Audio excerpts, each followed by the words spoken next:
The horror of the Whitlock clan, the mystery behind 472 missing children. Virginia, 1842, when the wind still knew how to claw at tree bark with ice-cold fingernails, and the earth still cracked open to bleed, Harrington Manor had risen from the heart of Dogwood Parish like a wound that never healed. Perched precariously on a desolate hill, a place no map depicted, where the grass was scorched dry from the roots and the wind never changed direction, the mansion existed as an unacknowledged sacrament, a place that even prayer could not reach. It was tall, narrow, leaning eastward, as if listening to whispers from deep within the earth. Its windows were always dark, even in the middle of a June afternoon, and in the central hall hung a mirror, its glass as murky as smoke-infused mercury, rumored not to reflect the present, but to hold on to things that had once lived and still breathed. No one spoke its name directly.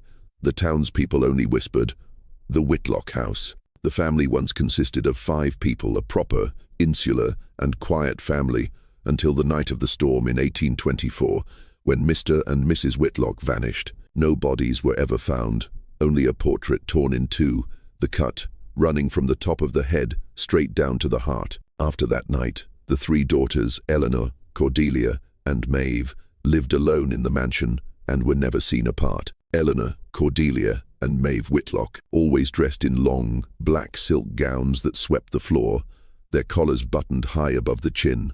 They moved together like a 3-headed spectre, always carrying vials of an herbal solution that smelled strongly of tree sap or pieces of cloth shimmering with reddish-brown oil stains. And when a woman in the region went into labor or bled for too long after childbirth, people did not call for a doctor.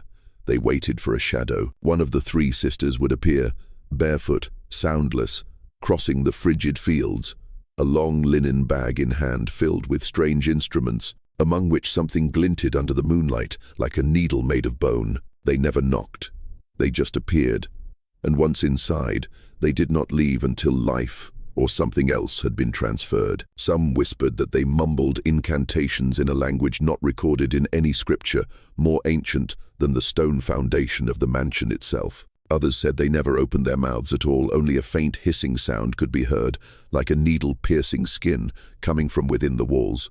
Before we go any further, let us know where you're watching from and what time it is there. Leave it in the comments below. The first record of the Whitlock women did not appear in any census or baptismal register. The Whitlock women did not exist on paper, only in the shadows of mirrors and in decay. The first trace was discovered not by a priest or a witness, but in a rotting burial ledger, hidden in a rusty tin box, nailed beneath a shadowless cross behind the Harrington Chapel. The ledger contained nothing but the names of the dead and their causes: Eliza, uterine rupture; Charity, breech birth; Ruth, blood loss, and under each name was a line of symbols that looked like an unfinished stitch. EW, CW, MW. The letters were identical to those carved on the inner side of the mirror in the mansion, the thing Eleanor Whitlock once called the eye of the needle to the other world. People began to understand. Wherever they laid their hands, that place did not just die, it was held back. No one saw blood spilt. There were no screams. Only souls that had not yet left their bodies, sewn back by something invisible. And somewhere in the mansion, when night fell, the mirror would cover itself in a thin layer of mist, as if breathing on behalf of another.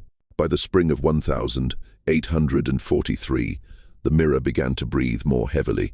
Not with the sound of wind, but with a cold vapor that condensed on the glass every midnight, as if something inside was trying to squeeze its way out. From Harrington Manor, a distortion began to leak, spreading into the surrounding households, not souls coming out, but a copy of their own fear being drawn in.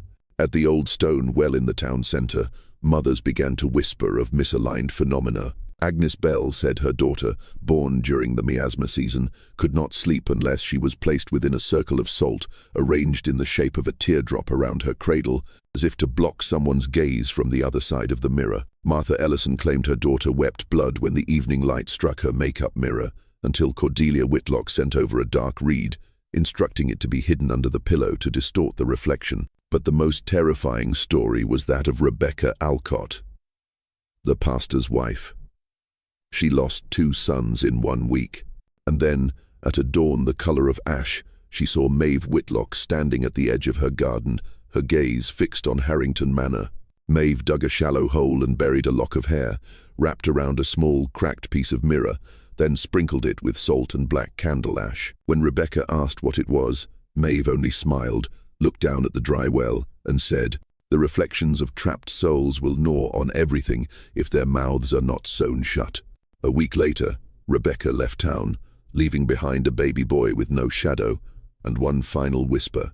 It doesn't know God's name, but it whispers my own name correctly from behind the mirror. The bells of Whitlock Hollows Church stopped ringing in the summer of 1843, not from rust, not from a storm, but because the bell rope had been severed cleanly, the cut as straight and smooth as if made by a scalpel, leaving no saw marks. No one saw it happen, but everyone whispered, their eyes glancing towards Harrington Manor, where a light still flickered through the dust-caked glass, especially from the northern mirror room, which no one had been allowed to enter since Eleanor's time. The Whitlock family never appeared at holy services. No kneeling, no sign of the cross, no singing of hymns. They stood at the back, motionless, as if listening to a different rhythm, a ritual that needed no church, only a reflection. Then came the ash fever, which swept through the town, an invisible fire burning from within. 12 people died in less than a week, and in the chaos, Cordelia Whitlock was the first to appear at every threshold, carrying wooden bowls of steaming tree bark, her mouth whispering strange syllables, as if pronounced from a throat reflected in a mirror. All who survived the fever told the same story. A sound echoed like a horse's hooves on cold stone, ringing in their ears during their delirious fits. And then, an ice-cold hand pressed down on their chest, holding tight, keeping something that was trying to emerge through their skin from within. The doctor called it mass hysteria. The priest called it a sign of the devil. But Cordelia only said, "When the body burns, the mirror cracks. And if we don't keep what is inside, it will find a way to reflect into another." One night in early August, Levi Donnell, a 9-year-old boy, dared to do what the local children only spoke of in daylight. He climbed onto the back porch of Harrington Manor, where the light from the mirror room never fully went out, only flickered like the eye of a blind person searching in their sleep. Dared by his older brother, Levi was supposed to touch the black wooden door of the northern corridor right where the mirror was kept under a red velvet cloth and run back. But he didn't run, nor did he scream, nor did he return on time. When dusk fell and Levi Donnell had not come back, his older brother ran down the hill, his face drained of all color. He ran up to the porch, touched the mirror as promised, the boy said, and then he was gone. His voice broke like a thin piece of glass. The adults trudged up to Harrington Manor, carrying oil lamps and ropes, calling Levi's name over the cold iron-like steps. The door was not locked. The house was not dark. The 3 Whitlock sisters stood at the end of the corridor, their shadows leaning long in the light, as if defying the angle of the lamps. Cordelia said, "No one came." Maeve said, "We did not open the door." They both looked down at the floor, as if waiting for someone to step out from beneath the floorboards. "No one was let in," Cordelia repeated. "We called no names tonight." The townspeople quietly advanced towards the northern room, where the mirror was kept, the forbidden object, not to be touched, even during their silent ceremonies. The door was not locked, but its hinges creaked as if they hadn't been opened in a long time, though everyone knew the Whitlock sisters entered it once a week, on the night of the crescent moon. The room was dark, but not entirely, for there was a very faint, thin light emanating from the large mirror's surface, though there was no fire, no lamp, and in the very center of the glass, they saw it. A handprint. A single one, pressed deep, every knuckle distinct, but something made the entire room turn cold.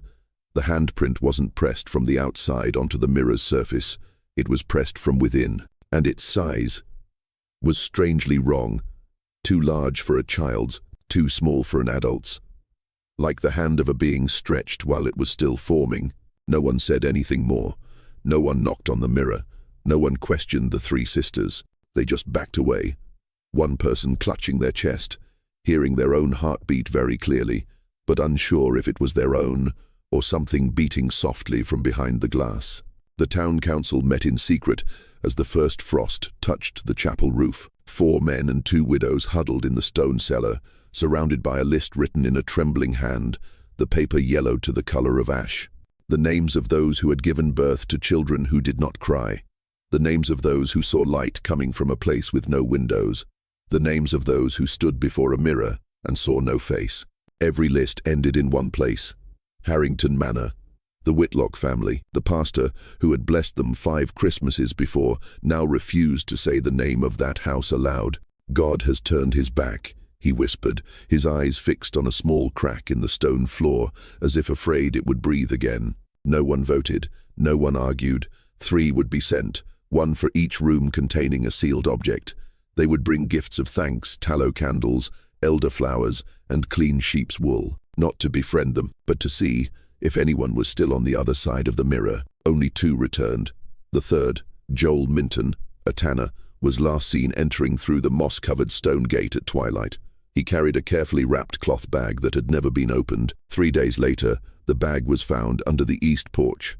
The flowers were not crushed, the wool was not wet, but Joel's boots stood upright on the stone step, as if he himself had slipped his feet into them and dissolved. Rain had fallen all night, but the step was bone dry. No one asked anything.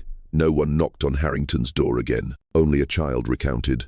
At night, if you stared long enough at the mirror room of the mansion, you would see a man with no eyes, but with 3 shadows. By the end of that year, children stopped being born. No cries, no labor pains. Couples began sleeping in separate rooms, not because of discord, but for fear of giving birth to something not quite human at the hands of the 3 Whitlock sisters. The fields around Harrington Manor were abandoned, not because the soil was barren or the weather was bad, but because no one dared to plant anything where the shadow of that building might reach.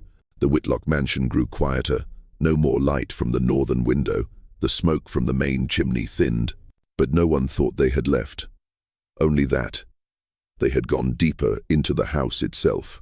Some rumored that the 3 Whitlock sisters now lived in the cellar, sleeping on beds lined with black swan feathers, where the walls were covered with small mirrors all veiled in cloth, all breathing. Others said they were just waiting for a name, the right name, which, when spoken aloud, would unlock something that should never have been called back. Then one night, a stranger on horseback appeared from the west, dragging red dust from 3 counties beyond the mountain range. He carried a letter sealed with wax and a cross carved from charred yew wood, so black it couldn't be burned again. When he reached the Harrington hillside, his horse balked, its eyes streaked with red, spitting bloody foam before turning and bolting. The man continued alone, walking towards the rusty iron gate, where the light from within the mansion flickered like a pulse. The next morning, the sun rose, as red as a heated blade. The man, the letter, and the cross were never seen again.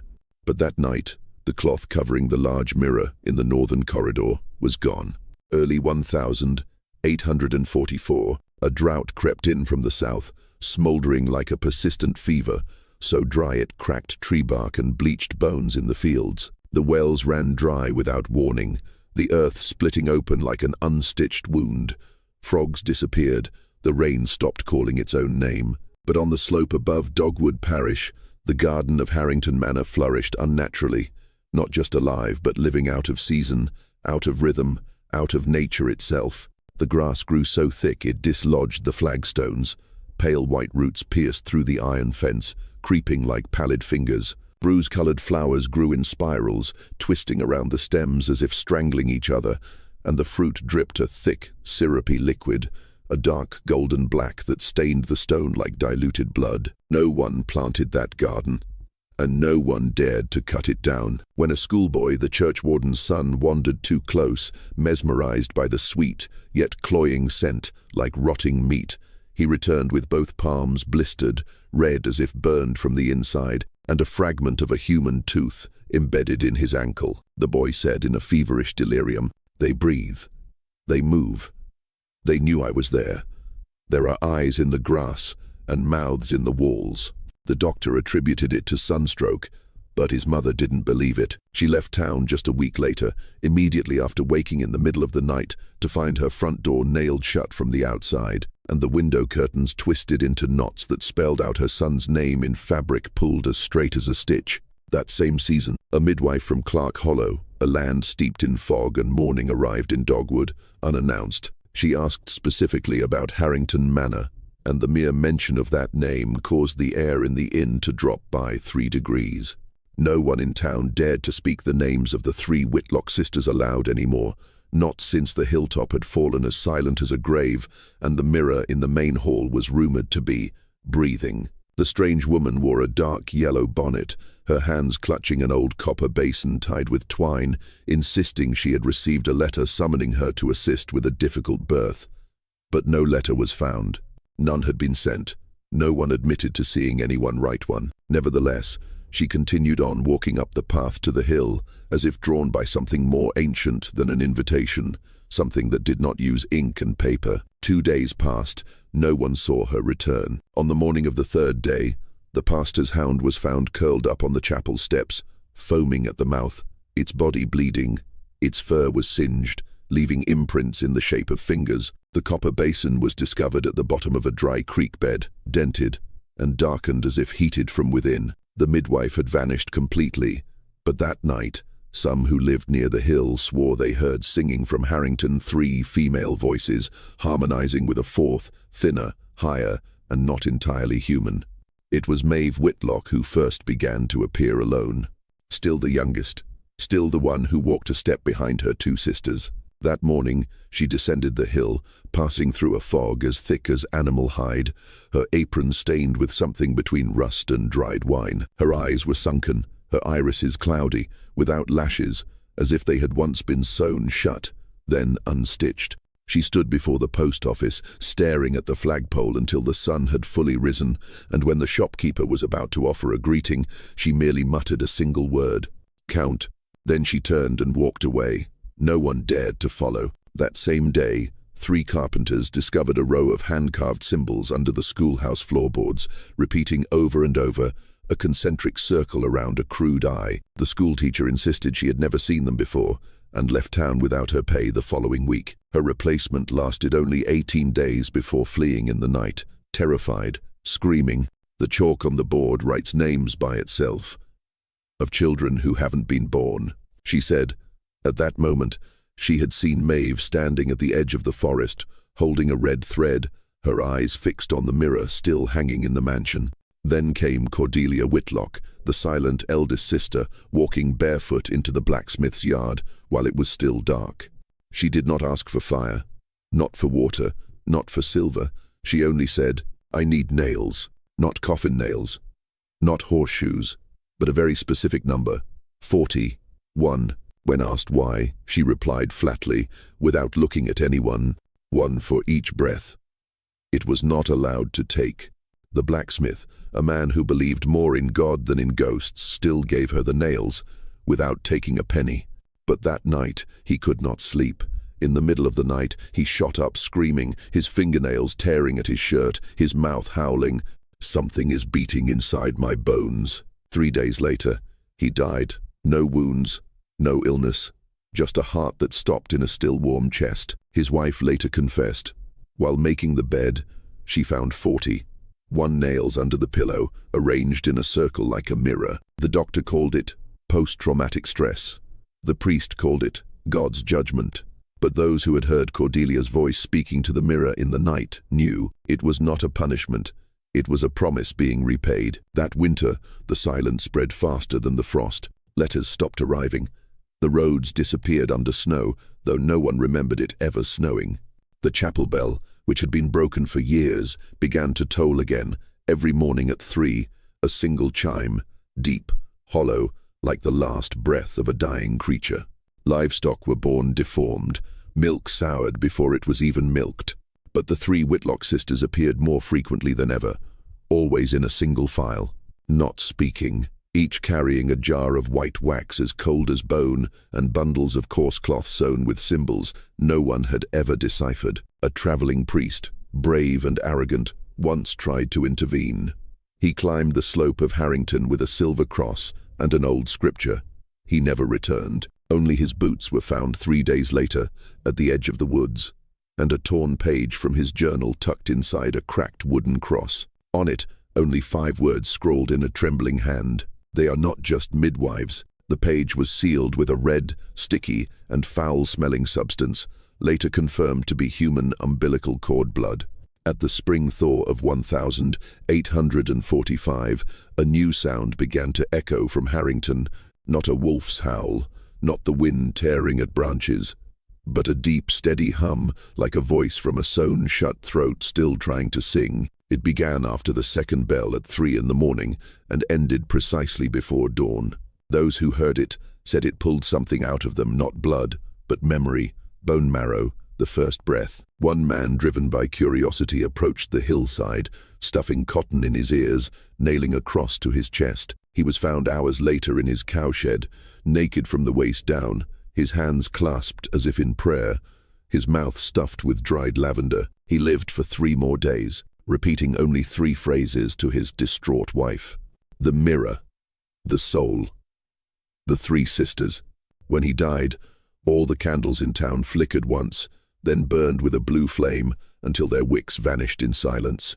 That spring, a new family arrived, unaware of Dogwood's silent decay.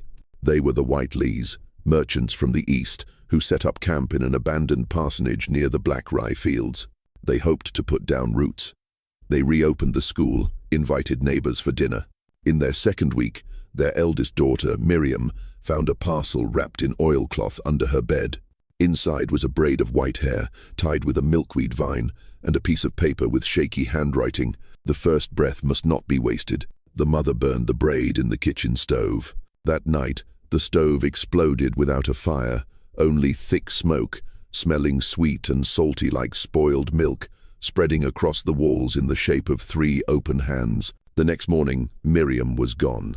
Her boots were placed neatly on the windowsill, their laces soaked in honey. The Whiteleys asked everywhere. No one helped. No one spoke the sisters' names. Miriam was no longer there. Only the mirror hanging in Harrington remained. Silent, but its glass now showed a new image, a little girl with a white braid, blurred as if being incompletely sewn into another world. That same day, it did not rain, but the roof tiles of the Whiteleys' house were soaked. Water seeped from the inside out, each drop as cold as a reversing bloodstream.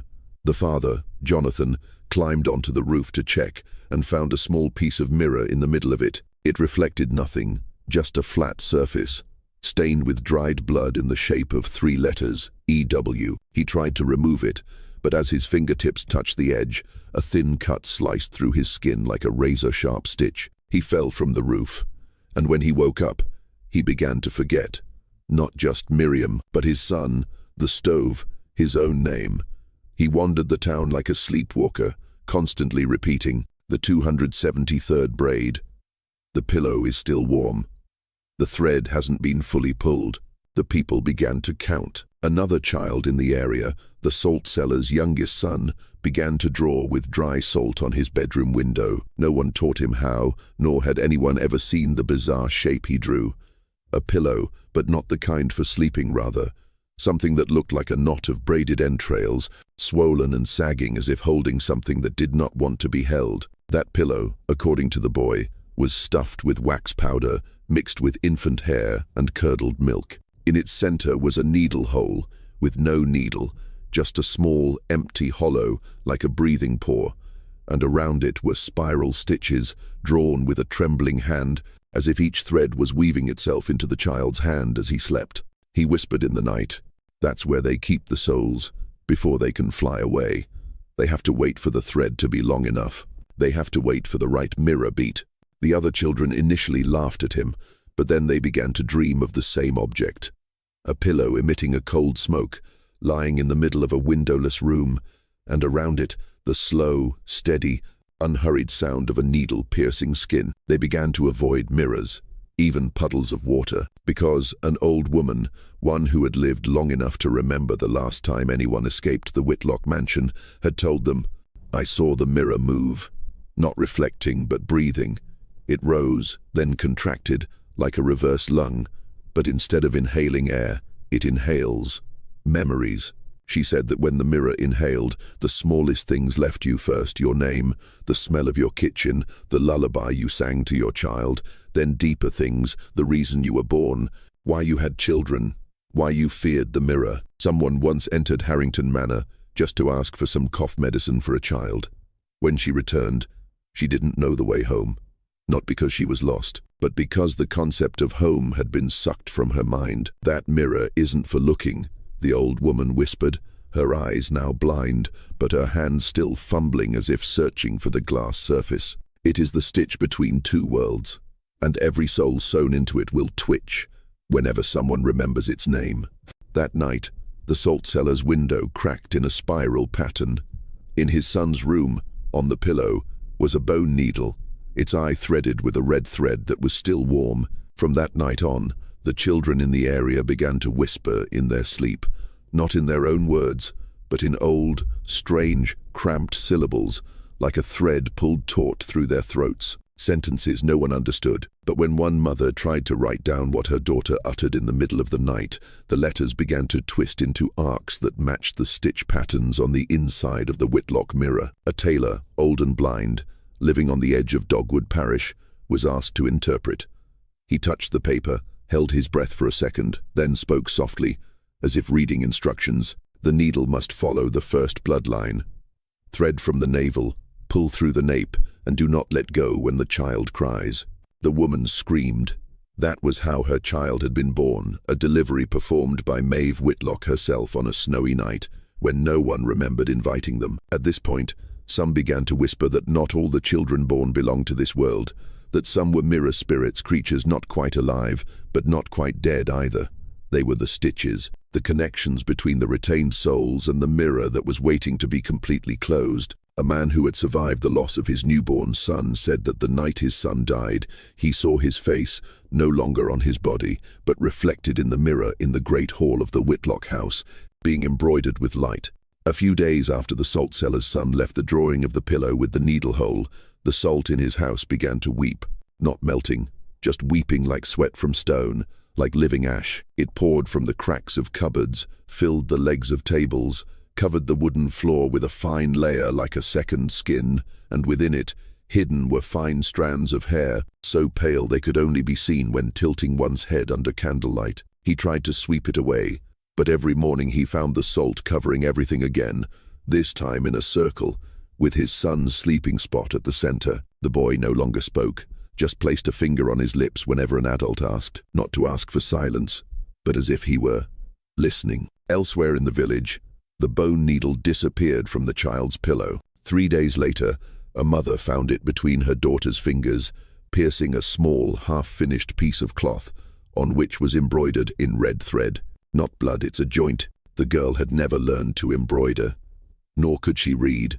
But when the needle was taken from her, she shrieked as if being skinned alive, then fainted with her hand reaching towards the sun, her index finger stiff as a needle. That night, the Harrington mirror breathed again. Those who lived near the hillside where the mansion stood now, only referred to vaguely as that place, heard a faint cracking sound from the glass, like ice melting into flesh, not breaking, but expanding, widening. The glass surface pulsed, with a rhythm. A young girl who lived nearby recounted, "I saw the moonlight reflected in the mirror, but the moon had set long ago that night. So where did that light come from?" The next day, an old woman gathering firewood at the edge of the forest discovered a lock of white hair, tied with black thread, hanging from a branch like a heavy fruit. Beneath it was a depression in the earth, oval-shaped, sunken, just right for a newborn baby to lie in, curled up. In the following days, the children in the area began to have the same dream. They told, in voices that did not seem to be their own, of a room filled only with wind, its walls covered in white curtains, and in the middle of the floor was a pillow sewn by hand, with a bone needle stuck upright in it. On the ceiling, it was not a lamp, but a round mirror, spinning slowly like an old record, emitting a rustling sound in a language that could not be written down. A little girl whispered in class, "We lie on the pillow."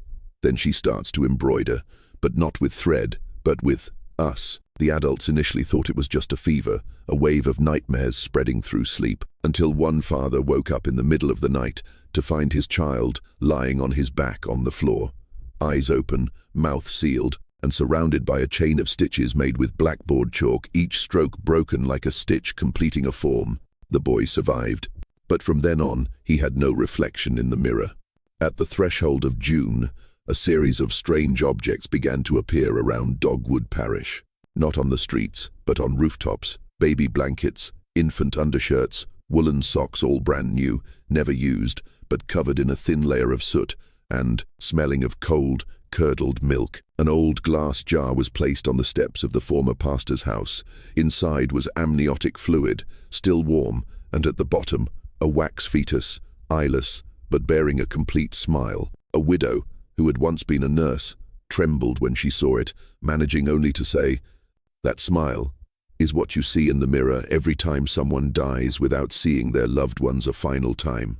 And then, on a morning with no birdsong, the Whitlock mirror shed a layer of mist, but this time it did not dissipate. It clung, like a second skin covering the glass, and beginning to move from within.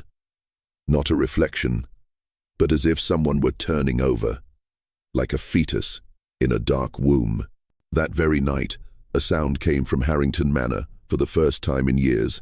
Click, click, click, like a needle-piercing pigskin, repetitive, rhythmic, intentional. The next morning, on the threshold of the church, no longer an altar, no longer a pastor, was a piece of linen, brand new, so white it was chilling, and on it, embroidered in dark red thread, was a line of text, 368. No one understood. But that night, the mirror in the Whitlock house pulsed again, and someone in town forgot their child's name. It seemed that something, or someone, was restitching the world in a strange, older, deeper order than human memory. Not a dream, not a curse, but the meticulous tailoring of an invisible hand, sewing up the blank spaces in history with threads of hair and needles of bone.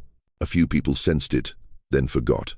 But one man did not forget, or if he did, he had learned how to sew back what was taken. They called him Silas Greaves, an old bookbinder who lived on the edge of Dogwood, where no other houses were built, only wild apple trees growing near stone graves and a stagecoach stop no one visited anymore. Silas was a man no one clearly remembered arriving. No papers, no relatives. Only the notebooks he sewed himself with thread pulled from old coats. People said he had lived there since before the 3 Whitlock sisters began to be called the midwives. He did not socialize, only traded books for candles, paper for dye. But after the night 368 appeared, he began to walk around town, not speaking, just taking notes. From the inn's window, people saw him sketching the pillow that the salt seller's son had drawn. From memory, without needing a model, he sewed it onto the inside of his coat. An antique dealer recounted that Silas had quietly traded for 3 old combs and a broken hand mirror. When asked what he would do with them, he replied softly, "They only reflect apart, but the needle's path is always straight." On a foggy afternoon, Silas went to the old church, now just a rotting wooden frame and a cracked stone foundation. He sat on a broken windowsill, opened a half-sewn notebook, and began to copy the names of the unborn children. No one told him to, but his hand just kept writing. Bettel, Ultur, Rosent, Mireille. Hundreds of names, each connected by a red thread circle like a blood vessel piercing through the paper. No ink, only stitches. That night, a wind blew backwards into town, and all the oil lamps in Dogwood simultaneously tilted their flames towards Harrington Manor. Silas was the only one who kept the candle on his desk burning steady. He began to gather the abandoned objects, children's shoes, swaddling cloths, half-embroidered pillows. They all had one thing in common. Somewhere on the fabric, there was the mark of a needle stopped mid-stitch, an incomplete fold, as if the sewer had been called away before they could complete the final stitch. He carefully undid them, removing each stitch, and recorded their direction. He recorded how the threads twisted together, forming a shape not meant to hold, but to pull. One night, he found a bone needle placed before his door. No wrapping, no paper, just a single white hair tied around the needle's shaft in a knot as delicate as milk bone. Silas was not afraid.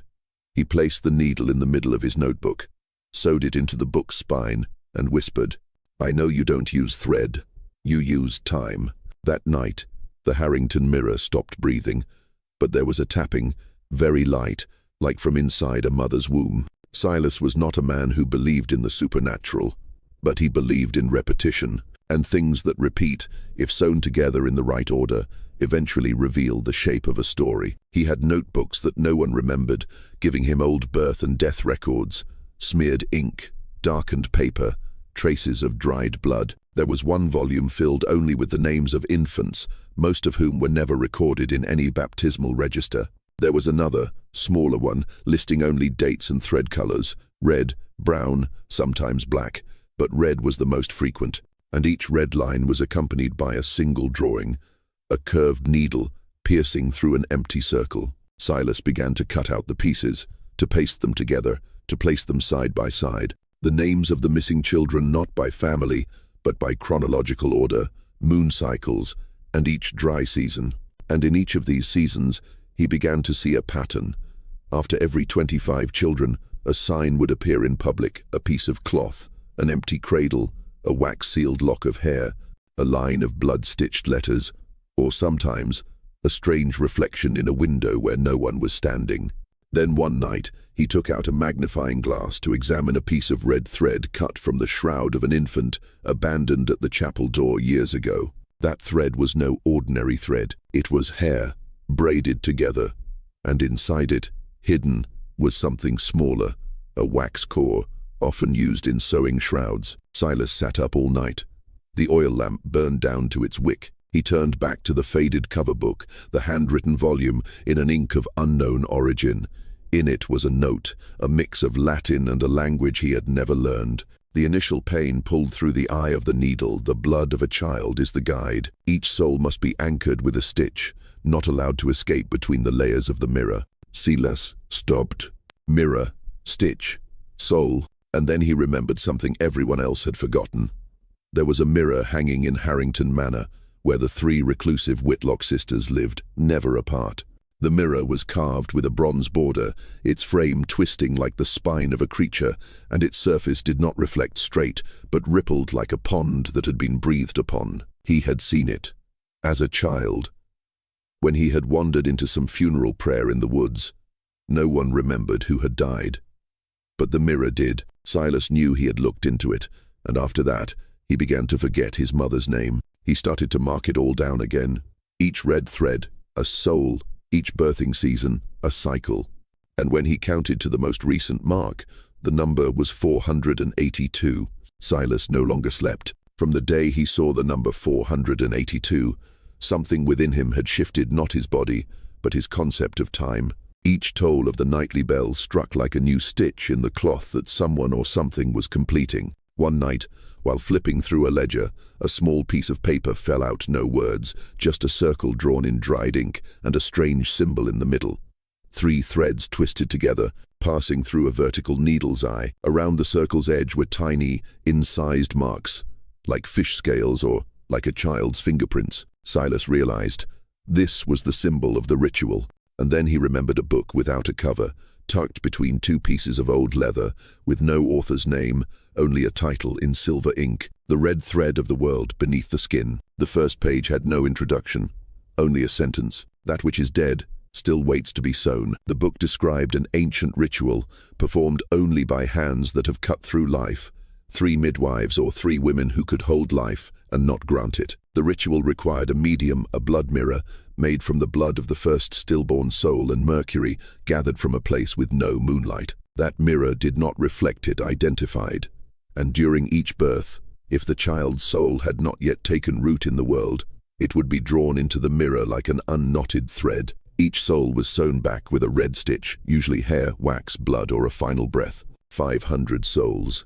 That was the complete number, not random, but the number of needle eyes required to open the stitch between the living and the dead, wide enough for a soul from below to return. But this was the part that sent a chill down Silas's spine. It wasn't just about resurrecting someone.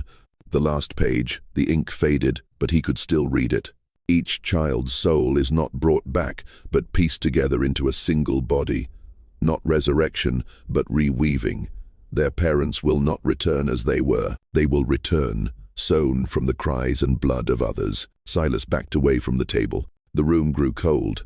The wind did not blow, but his chest heaved, as if someone else were breathing for him. He understood. The three Whitlock sisters never apart, not because of kinship, but because they were three needles in a ritual that required three sewing hands. And the mirror in Harrington was the final eye of the needle. Only 18 more souls. Then the thing that lay beneath the floorboards of the mansion, the thing that had breathed, that had swelled, would be completely sewn. Silas exhaled, his hand gripping the edge of the book. It was not a simple ritual. It was a reverse gestation, a being that had never been born. Not of this world. A resurrection not for the dead, but for something that had never been born, never had form, just a mass of delusion woven from 500 interrupted first breaths, each needle piercing the nape, each dream buried alive. The mirror, if it was the final eye of the needle, only needed those three needles to reflect, and everything would be reversed. There was only one way. To make all three Whitlock sisters simultaneously look at themselves, something they always avoided, not out of fear, but because if they saw, the incorrectly sewn structure of their own souls would tear itself apart from within, and the ritual's reverse stitch would be broken. Silas knew he needed to understand more, not just the ritual but the thing waiting to be born. He returned to the old notes, the diaries of the vanished priest, and the diagrams carved beneath the layers of dust in the chapel. Under the candlelight, through a trembling magnifying glass, a phrase kept repeating, interspersed with sewing symbols and anatomical diagrams. Not a person, not a memory, but the final form of grief that was never buried. Another passage, drawn in ink as red as an umbilical cord. The souls of children are easily torn fabric, but when enough are sewn, they form a complete skin. Beneath Harrington, it is convulsing, learning to cry, learning to open its eyes. Silas stood silently before the map of the floorboards he had pieced together from torn papers.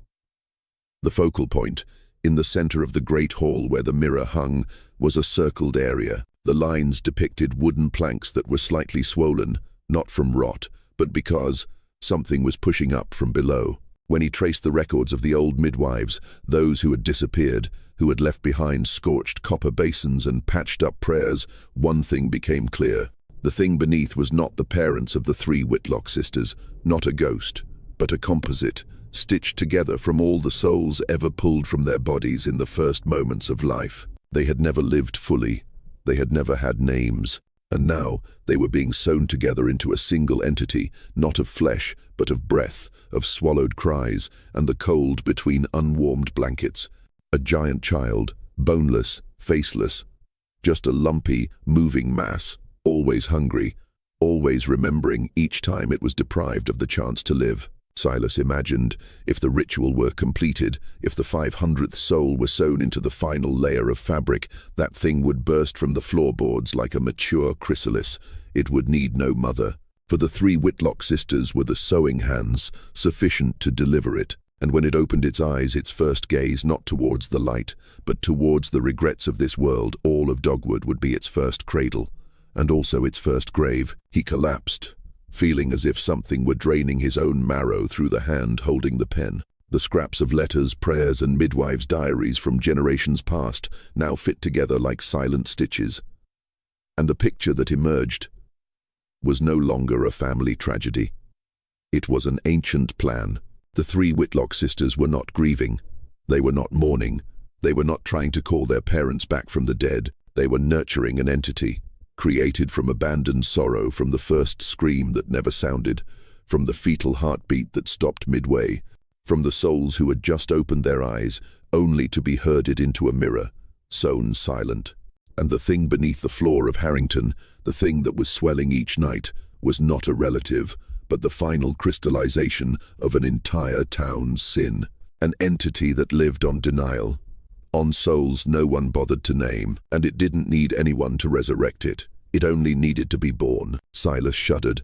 The curse was not in death, but in the fact that the three sisters had found a way to reverse nature, to pull what had never lived, to create a child of oblivion. They never intended to bring their parents back. They intended to bring this thing into the world. And when it was born, not just Dogwood, but everything that had ever been reflected in a mirror, would no longer be itself. Silas knelt before his desk.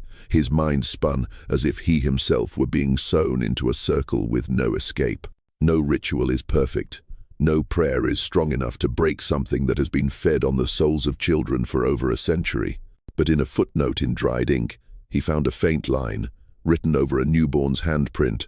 If all 3 sewing hands are reflected at once, the mirror will reverse the needle's direction. Just reverse the stitch. The thread cannot be unraveled. The children will not return. But the thread will no longer connect to the next one's neck. Silas closed his eyes. If only he had read it sooner. If only the solution had come when the number was not yet 472. But there were no more if-onlys. There was only one choice: to sew the ritual in reverse. Not to save, but to end. To end a blood-soaked thread. To end the cries that were never heard. To end the mirror's inhalation of another soul. And he would do it, not to get anything back, but so that no one else would have anything more taken. That evening, as the fog from the foothills began to creep up the chapel's stone steps, Silas Greaves left his old bookbinder's hut. No one saw him carry anything other than a thick coat with missing buttons and a candle made of black wax that he had kept from a funeral with no relatives. He walked towards Harrington. No one saw him pass the stagecoach stop. No one saw him cross the field. Only a little girl recounted seeing a figure standing for a long time under the dry apple tree in front of the Whitlock mansion, a hand holding a black silk hat as if to block the wind, though there was no wind that night. Then, nothing more. No thunder, no tremors, no brilliant light from the hill. Just this. The next morning, Harrington still stood quieter, darker, as if it had closed its own eyelids. But when the blacksmith passed by at noon, he said the front door was open just a crack, enough for a shadow to slip through. No one saw Silas from that night on. Nor did anyone see Cordelia, Maeve, or Eleanor Whitlock again. The 3 black dresses once seen fluttering across the meadows were also gone. No blood, no ash, no screams. Only a quiet absence, like when the last letters stop arriving. The mirror in the great hall was said to have grown dim. Not broken, just dim, as if someone had breathed on its surface from the other side. No one knows what happened in that mansion that night, but from that day on, no more children disappeared. No more 3 a.m. bell, no more warm porridge in an empty cradle, no more cradles, no more mirrors, only 3 empty chairs at a long wooden table, covered in a fine layer of dust never before seen in Harrington, and a broken red thread lying silently in the wax palm of a nameless mannequin. No one dared to go near the house again. The house still stands there, on the edge of the faded hillside, as if waiting. No one saw the 3 Whitlock sisters again, nor did anyone mention Silas Greaves, the old bookbinder, who disappeared on the night the wind changed direction, the last to cross a threshold from which he never returned. People say the mirror still hangs in the great hall. Its glass no longer reflects a human figure, just a deep, dark void, so silent that you can hear the sound of a needle sewing through flesh if you stand close. And if you listen long enough, really long enough, you might hear something fragmented, repetitive, like 3 female voices whispering on a breath. Was the ritual broken? No one knows for sure. All that is known is this: no more children disappeared, no more chapel bell at 3 in the morning, no more warm porridge in an empty cradle, but no one dared to bring their children near the hill either. And every time the wax season comes, when the wind blows backwards and the datura flowers bloom late, a scent of rust mixed with spoiled milk creeps through the fog, making young mothers grip their children's hands a little tighter. Not because they fear something will come, but because they aren't sure it has ever left.